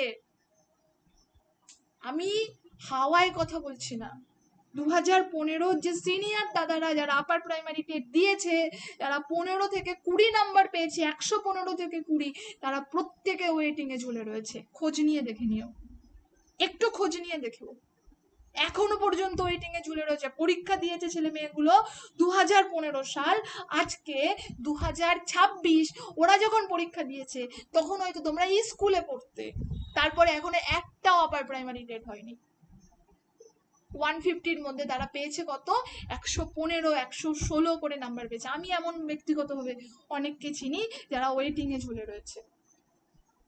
তাহলে পড়লে ভালো করে পড়তে হবে, পড়লে আমাকে 130 ক্রস করতেই হবে, আদারওয়াইজ আমার পড়ার দরকার নেই, আমি রিল্যাক্স করি। আমি যদি মনে করি লাইফটাকে রিল্যাক্স করব, তাহলে আমি লাইফটাকে রিল্যাক্স করব। আমি যদি মনে করি আমি পড়াশুনো করব, তাহলে আমি পড়াশুনোটাই করব, যাতে 5-7 বছর 10 বছর আমাকে বই নিয়ে বসতে না হয়। মোটামুটি 1 থেকে 1.5 থেকে 2 বছর, 1, 1.5 বা 2 বছর বসেই যেন আমি আমার নামের পাশে একটা ডেজিগনেশন বসিয়ে দিতে পারি, অ্যাসিস্ট্যান্ট প্রফেসর হোক বা অ্যাসিস্ট্যান্ট টিচার হোক বা স্কুল এসআই হোক বা যাই হোক না কেন, ডব্লিউবিপি যাই হোক না কেন। লাস্ট 2026 এবং 2027 লক্ষ লক্ষ নিয়োগ হবে পশ্চিমবঙ্গে, এবং আমি বলবো যে এই 2 বছর যারা পরিশ্রম করবে তারা 2027-এর মধ্যে, ডিসেম্বরের মধ্যে নামের পাশে ডেজিগনেশন পাবে। এটা আমি আমার পেইড ব্যাচের স্টুডেন্টদেরকেও বলি এবং তারা সেভাবে প্রিপারেশন নিচ্ছে। এবং আমি তোমাদেরকেও বলছি যে এই 2 বছর কিন্তু খুব গুরুত্বপূর্ণ। একটু আমি কোনো আনরিয়ালিস্টিক কথা বলি না, আমি কোনো ভুলভাল কথা বলি না। আমার গ্রুপটা যারা নতুন তারা নতুন, যারা পুরানো তারা তো জানোই। একটু ফলো করে দেখো যে যারা 2015-তে 115 থেকে 120-র মধ্যে নাম্বার পেয়েছিল, যে কোনো কাউকে একটা কল করলে খুঁজে পাবে, কারণ ওদের একতা মঞ্চ টঞ্চ কি সব আছে। তারা প্রত্যেকে জানো তো সেই ওয়েটিং লিস্টে ঝুলছে। এবং আপার প্রাইমারিতে 150-এর মধ্যে 115 মানে কিন্তু ওই খোলামকুচি নয়। তাহলে আমাদের কি করতে হবে? আমাদের 130-এর উপরে পেতেই হবে বস। আমাকে 130-এর উপরে পেতেই হবে, বা আমাদের 130-এর উপরে পেতেই হবে। না হলে কিন্তু ওই ওয়েটিংয়ে ওই ঝোলার মতন ঝুলবো 10 বছর ধরে। তার থেকে পরীক্ষা না দেওয়া অনেক ভালো। এই ডিপ্রেশনের থেকে পরীক্ষা এই হবে এর থেকে পরীক্ষা না দেওয়া অনেক ভালো। এবং তার জন্য দরকার সঠিক স্ট্র্যাটেজি। ভুলভাল কথায়, ভুলভাল জায়গায় নিজেদের সময় এবং পয়সা দুটোর একটাও নষ্ট করে লাভ নেই। কেন বলছি আমি এই কথাটা? কারণ ওই যে বললাম, তোমাদের হাতে মোবাইল রয়েছে, মাল্টিমিডিয়া, তোমাদের হাতে ইন্টারনেট রয়েছে, তোমরা নিজেরা যাচাই করে নিও। আমি অনেক জায়গায় দেখেছি যখন আমি নিজে পড়াশুনো করেছি যে আপার প্রাইমারি টেটের বাংলা মানেই শুধু গ্রামার, বা টেটের বাংলা মানেই শুধু গ্রামার মাস্টারেরা পড়াচ্ছে বা পড়াচ্ছেন। কিন্তু পরবর্তীতে প্রশ্ন অ্যানালিসিস করে দেখলাম আরে গ্রামার তো 2-3টে আসে তো পেডাগজি 15টা প্রশ্ন থাকে এখান থেকে। তাহলে এই জায়গাটা, আমি এতক্ষণ ধরে এই জায়গাটায় বলার চেষ্টা করছিলাম, এই পেডাগজিটাকে যদি আমরা ধরতে পারি তাহলে আমাদের কিন্তু এই 130-এর উপরে পাওয়া বা 150-এর মধ্যে কেউ আটকাতে পারবে না, কেউ না। স্বয়ং ঈশ্বর বা উপরওয়ালা যদি আমাদের সঙ্গে থাকে, একমাত্র আটকানোর ক্ষমতা তার, আদারওয়াইজ আর পৃথিবীতে কারণ নেই। এই জায়গাটা কিন্তু আমাদেরকে ধরতে হবে ভালো করে। কেন বলছি? কারণ বাংলাতে পেডাগজিক্যাল এরিয়া কত? 15। ইংলিশে পেডাগজিক্যাল এরিয়া কত? 15। সিডিপি, আমি আসবো এখনো তোমাদের, সিডিপি বলে দিয়েছি যদিও বা, এই একই টপিক পেডাগজি সিডিপি আলাদা কোনো কিছু না, এখানকার এরিয়া কত? 30। দাঁড়াও, চলো নেক্সট আরেকটা জিনিস আছে, সেটা হচ্ছে সোশ্যাল স্টাডিজ, এসএস লিখছি। হ্যাঁ, এখানকার পেডাগজিক, এখানে টোটাল নাম্বার থাকে 60, তার মধ্যে পেডাগজিক্যাল এরিয়া হচ্ছে 30। এবার হিসাব করো কত নাম্বার? 30 30 60 আর 15 আর 15 90 নাম্বার। তুমি শুধু পেডাগজি অ্যান্ড সিডিপি থেকে এই জায়গাটা যদি ভালো করে কভার করতে পারো, এই জায়গাটা যদি তুমি ভালো করে মাথায় ঢুকাতে পারো, তুমি এখান থেকেই 90 নাম্বার পাবে। আর সাবজেক্ট বেসড প্রশ্ন আসবে 60টা, যেখান থেকে বাংলায় যে 15টা প্রশ্ন আসবে না, আর ইংলিশে যে 15টা প্রশ্ন আসবে, আমি গ্যারান্টি দিচ্ছি তোমরা 15টা করেই উত্তর করতে পারবে। তোমাদের সিডিপিতে যে প্রশ্ন আসবে সেটা তো করতে পারবেই, আর একটা জিনিস 30টা প্রশ্ন যেটা সোশ্যাল স্টাডিজ থেকে আসবে, এসএস। এই জায়গাটা যদি তোমাদের কেউ একটু মানে একটু যদি সমস্যায় কোনো টপিক ফেলে, সেটা হচ্ছে এসএস। মোটামুটি 4 থেকে 5টা প্রশ্ন তোমাদের মাথা চুল ছেড়াবে পরীক্ষার হলে বসিয়ে। সোশ্যাল স্টাডিজের সিলেবাসটা এতটাই বড় হওয়ার মতন, কারণ এখানে 60খানা নাম্বার রয়েছে। চলো তাহলে পেডাগজিক্যাল এরিয়া বাংলার ক্ষেত্রে আমরা কি কি দেখব? ফার্স্ট যেটা দেখবো সেটা হচ্ছে language learning and acquisition. Second আমরা যেটা দেখবো সেটা হচ্ছে principal of language teaching. Third যেটা দেখবো সেটা হচ্ছে ল্যাঙ্গুয়েজ স্কিল। নেক্সট আমরা যেটা দেখবো সেটা হচ্ছে listening and speaking skill. Next আমরা যেটা দেখবো সেটা হচ্ছে reading and writing skill. Next আমরা যেটা দেখবো সেটা হচ্ছে role of grammar in communication. প্রশ্ন হতে পারে আপনি ম্যাডাম ইংরেজিতে বলছেন, এটা তো বাংলা। আর একটু ইংরেজি প্র্যাকটিস করি, কারণ ইংরেজি পার্টটা কিন্তু পুরো ইংলিশে থাকবে, ওখানে কিন্তু পাশে বাংলা লেখা থাকবে না। এবং আমি বলছি যে এই একই প্রিপারেশনের সঙ্গে তোমরা আরো কিছু প্রিপারেশন আলাদা করে কিছু নিতে হবে না, সেটা হচ্ছে ঝাড়খণ্ডের আর সিটেট। তার জন্য ওখানে কিন্তু বাংলা থাকবে না, ইংলিশে থাকবে। শুধুমাত্র এই বাংলার পেপারটাতে বাংলা থাকবে আর সব ইংলিশে থাকবে, পাশে তুমি বাংলার অপশানও পাবে না। এখানে যেমন বাইলিঙ্গুয়াল করে দিয়েছি না, এই জায়গা মানে তুমি যখন পশ্চিমবঙ্গ টেট বা আপার প্রাইমারি টেট দিতে যাবে পশ্চিমবঙ্গের, তখন এরকম বাইলিঙ্গুয়াল পাবে, একদিকে বাংলা একদিকে ইংলিশ পাবে, ঠিক আছে। কিন্তু তুমি যখন সিটেট বা ঝাড়খণ্ড টেট দিতে যাবে তখন একদিকে বাংলা একদিকে হিন্দি পাবে, এই সরি একদিকে ইংলিশ একদিকে হিন্দি পাবে, মাথাটা গেছে আমার, একদিকে ইংলিশ আর একদিকে হিন্দি পাবে। সুতরাং সেই জন্য আমাদের এখন থেকে একটু ইংলিশটা প্র্যাকটিস করতে হবে। দ্যাটস ওয়াই আমি এইগুলো একটু ইংলিশে পড়ছি।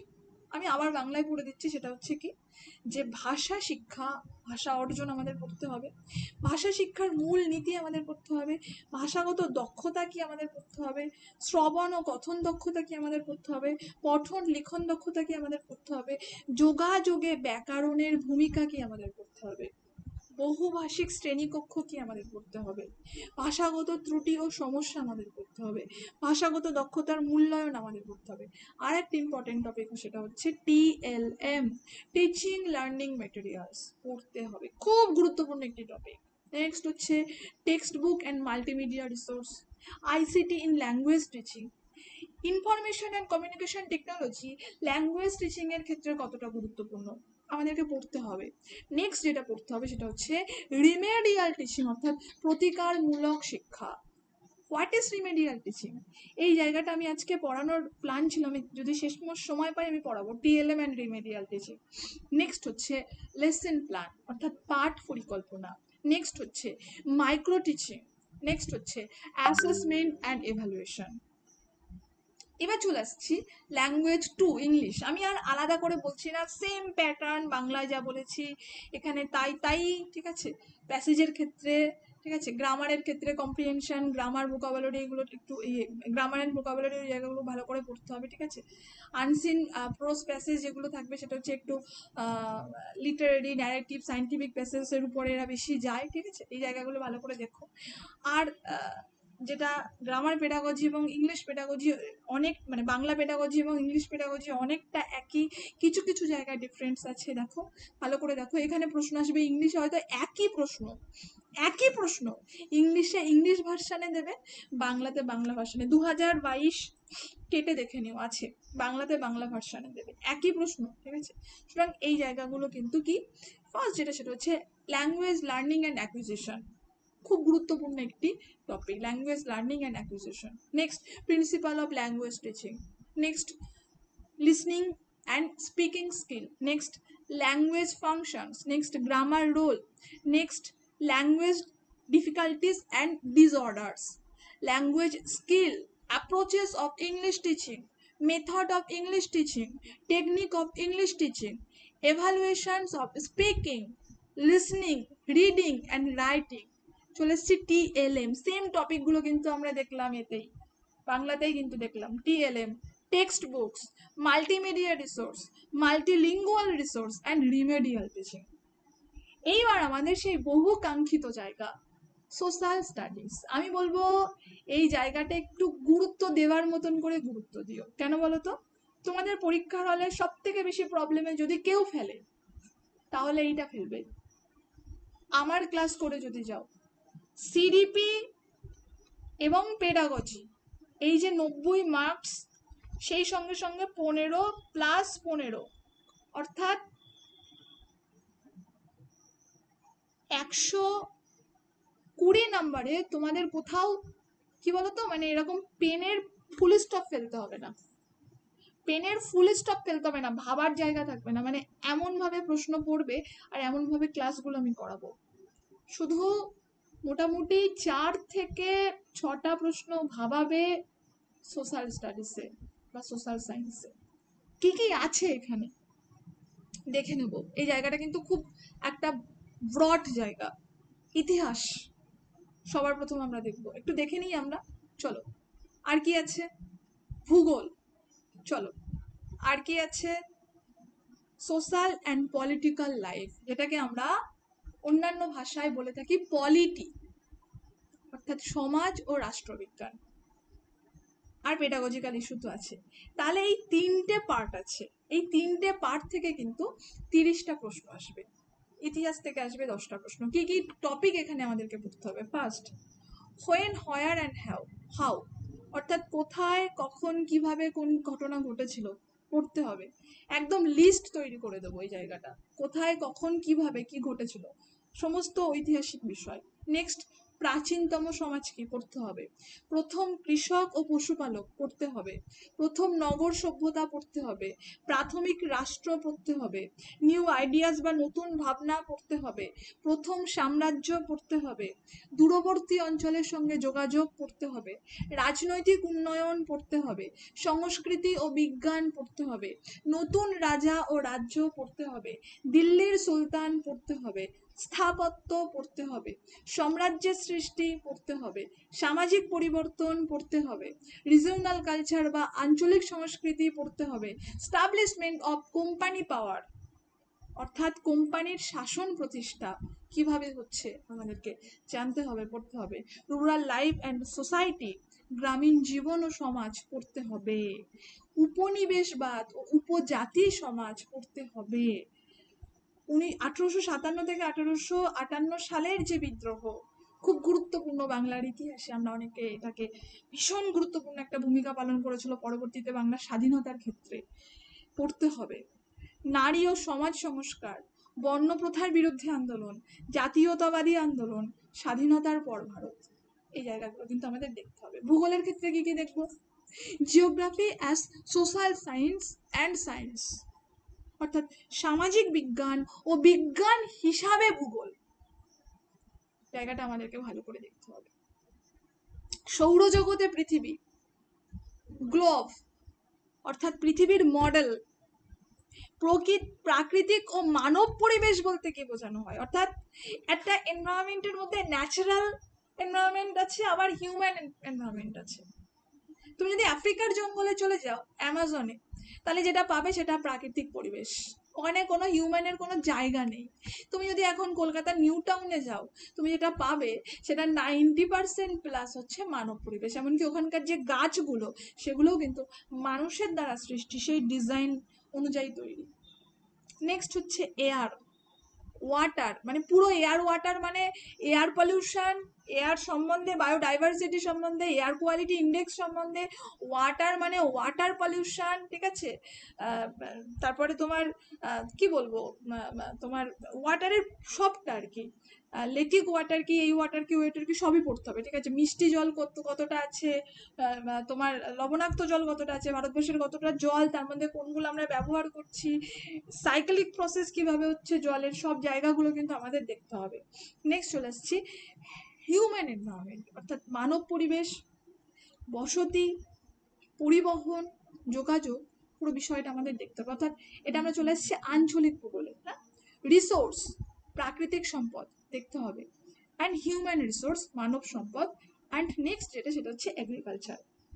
এবার এটা হচ্ছে আমাদের প্রত্যেকের জানা দরকার, সোশ্যাল অ্যান্ড পলিটিক্যাল লাইফ, প্রত্যেকের, ইচ অ্যান্ড এভরিওয়ান, এখানে আমরা যারা আছি, অন্তত নিজেদের অধিকার সম্বন্ধে জানার জন্য, নিজেদের সিচুয়েশন সম্বন্ধে জানার জন্য হলেও এটা আমাদের জানার দরকার। কারণ রাষ্ট্রবিজ্ঞান নিয়ে কিন্তু আমরা অনেকে পড়াশোনা করিনি, তাই না?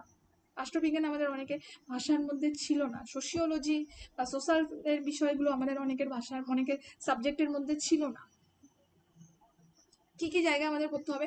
ডাইভার্সিটি, গভর্নমেন্ট, সরকার কিভাবে গঠিত হচ্ছে, সরকারের কোন কোন সেকশন আছে, লোকাল গভর্নমেন্ট কি, মেকিং অফ লিভিং, অর্থাৎ জীবিকা নির্বাহ কি কি হচ্ছে, এর মধ্যে আমাদের আরেকটা জিনিস যেটা পড়বো সেটা হচ্ছে লাইভলিহুড কি, নেক্সট ডেমোক্রেসি কি, নেক্সট স্টেট গভর্নমেন্ট বলতে কাকে বোঝানো হচ্ছে, আন্ডারস্ট্যান্ডিং মিডিয়া বলতে কাকে বোঝানো হচ্ছে, লিঙ্গ সমতা বা আনপ্যাকিং জেন্ডার বলতে কি কাকে বোঝানো হচ্ছে, কনস্টিটিউশন, খুব গুরুত্বপূর্ণ জায়গা, তোমাকে পড়তে হবে এই জায়গা থেকে। এই জায়গা থেকে ধরে নিও 2 থেকে 3টে প্রশ্ন আসবে কনস্টিটিউশন থেকে, বিশেষত 21-এর এ, একটু লিখে নিও, আপকামিং আপার প্রাইমারি টেটে এই প্রশ্নটা এসে বসে রয়েছে, কনস্টিটিউশনের একটা সেকশন। নেক্সট, পার্লামেন্টারি গভর্নমেন্ট, সংসদীয় সরকার, আমাদেরকে পড়তে হবে। নেক্সট, জুডিশিয়ারি, বিচার বিভাগ কিভাবে হচ্ছে আমি তো জানি না, এগুলো তো আমাদেরকে পড়তে হবে, বিচার বিভাগ কিভাবে হচ্ছে। সোশ্যাল জাস্টিস অ্যান্ড মার্জিনালাইজড, অর্থাৎ সামাজিক ন্যায় বিচার ও প্রান্তিক জনগোষ্ঠী করতে হবে। এইবার তাহলে এই পুরো জায়গা থেকে সোশ্যাল সায়েন্সের সোশ্যাল অ্যান্ড পলিটিক্যাল লাইফ থেকে 10 নম্বর আসবে, ঠিক আছে। এইদিকে তোমার ভূগোল থেকে 10 নম্বর আসবে, আর ইতিহাস থেকে 10 নম্বর আসবে। টোটাল 30 নম্বর কিন্তু আমরা এখানকার সাবজেক্টিভ এরিয়া পাচ্ছি সোশ্যাল সায়েন্সের।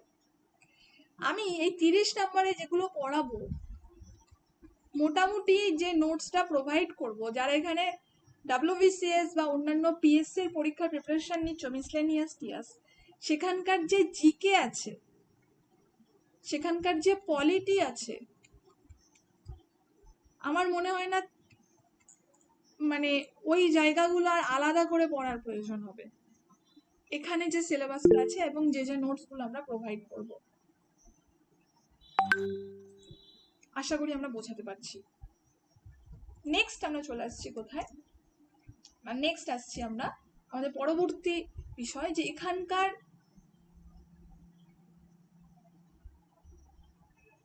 পেডাগজিক্যাল এরিয়া কি কি। এই পেডাগজিক্যাল এরিয়া থেকে কিন্তু মোটামুটি 20 থেকে 30টা প্রশ্ন আসবে শুধু পেডাগজিক্যাল এরিয়া থেকে। ফার্স্ট যেটা আমরা দেখবো সেটা হচ্ছে concept of nature of social science and social studies. Second আমরা যেটা দেখবো সেটা হচ্ছে classroom processes, activities and discourse, অর্থাৎ শ্রেণীকক্ষের প্রক্রিয়া, কার্যকলাপ এবং আলোচনা। তারপরে আমরা যেটা দেখবো সেটা হচ্ছে ডেভেলপিং ক্রিটিক্যাল থিঙ্কিং, অর্থাৎ সমালোচনামূলক চিন্তার বিকাশ। নেক্সট আমরা যেটা দেখবো সেটা হচ্ছে এনকোয়ারি অ্যান্ড এম্পিরিক্যাল এভিডেন্স, অর্থাৎ অনুসন্ধান ও অভিজ্ঞতালব্ধ প্রমাণ। Next, problems of teaching social science, অর্থাৎ সামাজিক বিজ্ঞান শিক্ষাদানের সমস্যা কোথায় কোথায়। প্রজেক্ট ওয়ার্ক, প্রকল্প ভিত্তিক কাজ অ্যান্ড এভালুয়েশন, এইগুলো কিন্তু আমাদের সোশ্যাল সায়েন্সের পেডাগজি। আচ্ছা, তোমাদের মনে প্রশ্ন জাগছে যে ম্যাডাম পেডাগজি বলছেন, সাবজেক্ট অ্যান্ড পেডাগজির মধ্যে পার্থক্য কি? সাবজেক্ট এবং পেডাগজি আমরা কিভাবে আইডেন্টিফাই করব? সাবজেক্ট, আচ্ছা বন্দনা, যার নেট শেষ হয়ে গেছে, তুমি আমাকে একটু মেসেজ করো যে আমার নেট শেষ হয়ে গেছে, আমি পাঠিয়ে দেবো, নোটস পাঠিয়ে দেবো। আচ্ছা, অনেকেরই নেট শেষ হয়ে গেছে।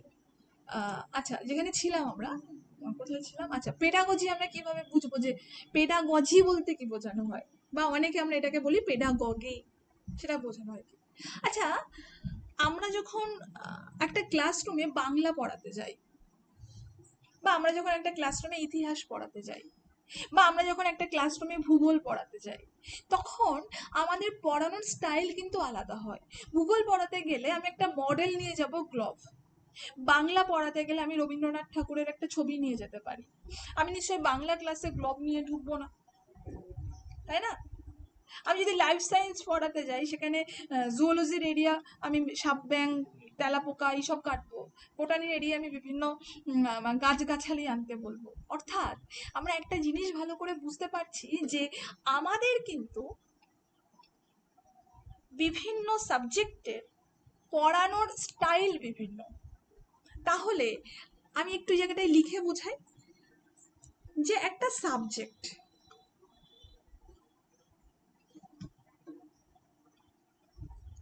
সেই সাবজেক্টটা তুমি একটা ক্লাসরুমে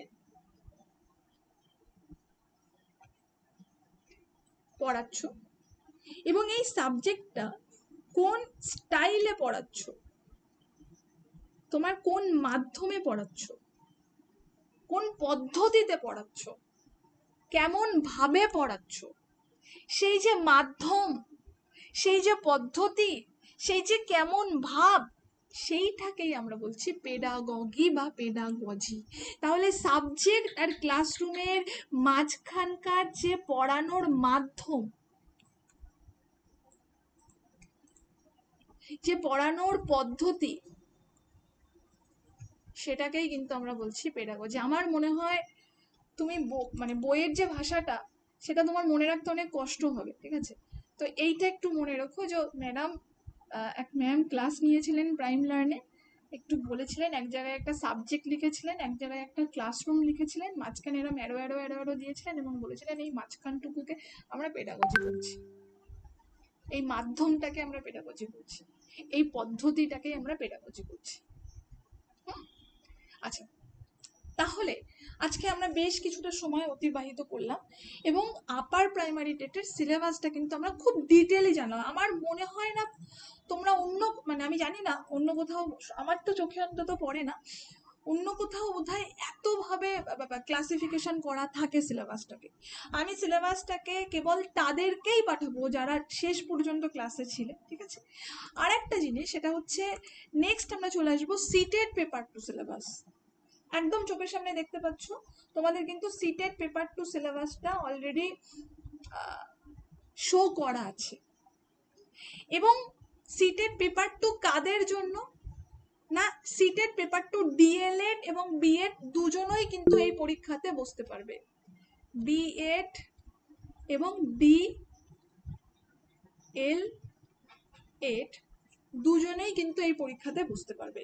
এই সিটেড পেপার টু আর এই যে আমি একটুখানি আগে যে আপার প্রাইমারির ইউপি টেট লিখছি, হ্যাঁ upper primary TET, UP TET বা আপার প্রাইমারি টেটের সিলেবাসটা বোঝালাম, দুটো কিন্তু একই, সেম, কোথাও কিন্তু কোনো ডিফারেন্স নেই। আমি কিন্তু সিটেড পেপার 1 এর কথা বলছি না, সিটেড পেপার 2 এবং আপার প্রাইমারি দুটো কিন্তু সেম, ঠিক আছে? এখানেও দেখো child development, elementary child, school child সবই আছে, ঠিক আছে? এখানেও দেখো সেকশন অনুযায়ী আমি সব আস্তে আস্তে আস্তে আস্তে করে ভাগ করেছি। ল্যাঙ্গুয়েজ 1 আছে ভাগ করা আছে, ল্যাঙ্গুয়েজ 2 আছে ভাগ করা আছে। হ্যাঁ, ম্যাথামেটিক্স অ্যান্ড সায়েন্সের জায়গাটা আমি ছেড়ে দিয়েছি, কারণ ম্যাথামেটিক্স অ্যান্ড সায়েন্সের জায়গাটা যারা সায়েন্স তাদের জন্য, আমাদের জন্য না, ঠিক আছে? আমাদের জন্য কোন জায়গাটা? আমাদের জন্য হচ্ছে, আমি নামছি social science and social studies, ঠিক আছে? এখানে কি কি কন্টেন্ট রয়েছে সেইগুলো পড়তে হবে, ঠিক আছে? জিওগ্রাফি, আর এখানকার পেডাগজিক্যাল এরিয়া কি কি, সেই পুরো এই বিষয়টা আমি নেক্সট সানডে সিটেড পেপার 2টা নিয়ে আরেকবার ডিটেল আমরা আলোচনা করব। এবার চলে আসছে ঝাড়খণ্ড টেট। আমরা আগে পেপার 2 গুলো নিয়ে আলোচনা করব, তারপরে আমরা পেপার 1 অর্থাৎ টেট নিয়ে আলোচনা করব। এবার চলে এসেছি আমরা ঝাড়খণ্ড টেট। এই যে ঝাড়খণ্ড টেটের সিলেবাস তোমার সামনে, Jharkhand TET syllabus same pattern, same সবকিছু। Total number of questions 150, total number 150, total সময় 2 ঘন্টা 30 মিনিট। কোনো রকম নেগেটিভ মার্কিং নেই, কোথাও নেই, সিটেটেও নেই, আপার প্রাইমারি টেটেও নেই, কোথাও নেই। পেপার 1 বলতে ক্লাস 1 থেকে ক্লাস 5 যারা পরীক্ষা দেবে তাদের পেপার 1। আর কি, চলো এখানে কি কি সিলেবাস আছে দেওয়া রয়েছে, দিয়েছি। পেপার 2 বলতে ক্লাস 6 থেকে ক্লাস 8 এবং অর্থাৎ বিএড ডিএলএড দুজনে এখানে বসতে পারবে, ঠিক আছে? সেখানে কি কি রয়েছে, সেম যা যা বলেছি। চাইল্ড ডেভেলপমেন্টের সিডিপিতে 30 নম্বর, ল্যাঙ্গুয়েজ 1-এ 30 নম্বর, ল্যাঙ্গুয়েজ 2-তে 30 নম্বর, আর ম্যাথামেটিক্যাল অ্যান্ড সায়েন্স এটা আমরা নেব না, যেহেতু এটা আমাদের এখানে আশা করি কারো সায়েন্স নেই, আমরা নেব কি সোশ্যাল স্টাডিজ, ঠিক আছে, 60 নম্বর। এবং এখানে কি কি রয়েছে, যা যা একটুখানি আগে আমি পড়িয়েছি সেই জিনিসগুলোই রয়েছে, এর বাইরে আর কিচ্ছু নেই। নেক্সট দিন আমরা কি কি রয়েছে ঝাড়খণ্ড পেপার 2 অর্থাৎ ঝাড়খণ্ডের আপার প্রাইমারি আর সিটেড পেপার 2 আগামী রবিবারের দিন আমরা একটু ডিসকাস করে দেবো। আজকে ইচ্ছা ছিল, কিন্তু খুব এলাবোরেটলি বোঝাতে গিয়ে আমি ইচ্ছাকৃতভাবেই বলা যেতে পারে ওই জায়গাটা, আমি কি বলতো পড়াতে পড়াতে একটা জায়গা ছেড়ে আসা যায় না, এবং এইটা পড়াবো ভেবেছিলাম টিএলএম, সেটাও আমি পারলাম না, ছেড়ে আসা যায় না। সুতরাং আশা করি যে জায়গাটা পড়িয়েছি, যে জায়গাটা বুঝিয়েছি, এখানে তোমাদের কোথাও কোনো কনফিউশন নেই।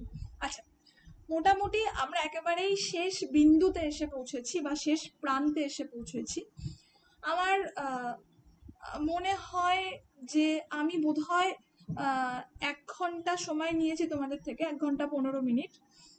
এই 1টা ঘন্টা তোমাদের নষ্ট হয়নি, যদি নষ্ট করে থাকি 1 ঘন্টা, কারণ আমি মনে করি টাকা পয়সার থেকেও সময় কিন্তু অনেক বেশি দামি, তাহলে বোধহয় আমি তোমাদের কাছে ক্ষমা প্রার্থী, আমি ভীষণভাবে দুঃখিত, কারণ 1 ঘন্টা নষ্ট করার ইচ্ছা আমার একেবারেই ছিল না।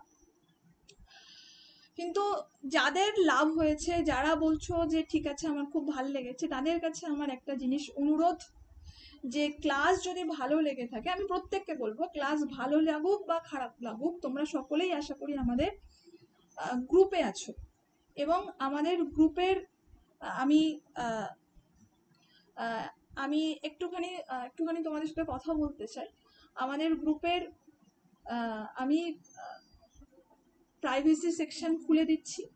তোমরা যদি তোমাদের নিজেদের মূল্যবান মতামত, হ্যাঁ, যদি একটু জানাও আমাদেরকে, তাহলে আমি ভীষণভাবে কি বলবো, তোমাদের কাছে কৃতজ্ঞ হব। অর্থাৎ তোমাদের ক্লাসটা কেমন লাগলো, ভাল লেগেছে না খারাপ লেগেছে, সেইটা যদি তোমরা জানাও তাহলে আমি তোমাদের কাছে ভীষণভাবে কৃতজ্ঞ হব। এবং আলাদা কোনো কোনো কোনো কোড আমি দিচ্ছি না, আলাদা কোনো কোড আমি প্রোভাইড করছি না।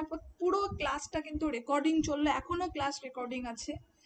তোমরা যারা যারা গ্রুপে কমেন্ট করবে, যাদের যাদের কমেন্ট আমি পাবো, প্রত্যেককে আমি কালকে সন্ধ্যের মধ্যে 24 ঘন্টার মধ্যে আমি এই ক্লাস নোটস, আপার প্রাইমারি সিলেবাসটা এবং ক্লাস রেকর্ডিং দুটো একসাথে পাঠিয়ে দেবো। এবং সেই সঙ্গে আরেকটা জিনিস যেটা পাঠাবো, সেটা হচ্ছে ওয়েস্ট বেঙ্গলে খুব শিগগিরই পঞ্চায়েতের পরীক্ষা হতে চলেছে। সেই পঞ্চায়েতের পরীক্ষার সিলেবাস এবং এক্সাম প্যাটার্ন কেমন হতে পারে, তার ক্লাস রেকর্ডিং এবং ক্লাস নোট। সেই ক্লাসটা অলরেডি আমি নিয়ে ফেলেছি, নেওয়া হয়ে গেছে। একটু এখানে লিখো না বাবা, এখানে লিখো না, একটু কষ্ট করে একটু গ্রুপে লেখো। আমি দেখো গ্রুপটা খুলে দিয়েছি, আমি দেখো তোমাদের আপার প্রাইমারি টেটের গ্রুপটা খুলে দিয়েছি। একটু একটু কষ্ট করে গ্রুপে লেখো বাবা। এখানে আমি বুঝতে পারবো না, আমি তো আমার কাছে থাকবে না, আমি কাকে কাকে কি করে পাঠাবো। আমি পরে যারা লিখছো তাদেরকে আমি পাঠিয়ে দেবো, ঠিক আছে। তো যেখানে ছিলাম আমরা, তাহলে আমি কি পাঠাবো তোমাদেরকে, আজকের ক্লাস রেকর্ডিং এবং গত সময়ে আমি পঞ্চায়েতের সেম ভাবে কিভাবে পরীক্ষার প্যাটার্ন, কি কি প্রশ্ন, ঠিক আছে, কিভাবে পরীক্ষা দেবে, সেখানে কি কি সিলেবাস, পুরো বিষয়টা ক্লাস নোটস এবং ক্লাস রেকর্ডিং দুটো একসাথে করে আমি দুটো রেকর্ডিং আমি তোমাদেরকে প্রোভাইড করে দেবো। খুব ভালো থেকো, সুস্থ থেকো, সাবধানে থেকো, প্রাইম লার্নের সঙ্গে থেকো, এবং আশা করি সময় নষ্ট করিনি। আজকের ক্লাস তাহলে এই পর্যন্ত থাকলো, আগামী রবিবার তোমাদের সাথে আবার দেখা হবে, ঠিক আছে। এবং আমি আজকে বোধহয় সময় নষ্ট করিনি। যাদের মনে হয়েছে একটু উপকার হয়েছে তারা প্লিজ একটু তোমাদের মতামত, যদি খারাপ লাগে তোমরা খারাপ লেখো, যে ম্যাডাম আমার এই জায়গাটাতে খারাপ লেগেছে। যদি ভালো লাগে তোমরা প্লিজ তোমাদের ফিডব্যাক, মূল্যবান ফিডব্যাকটা আমাকে দিও, ঠিক আছে। চলো, আজকের ক্লাস এখানে থাকলো।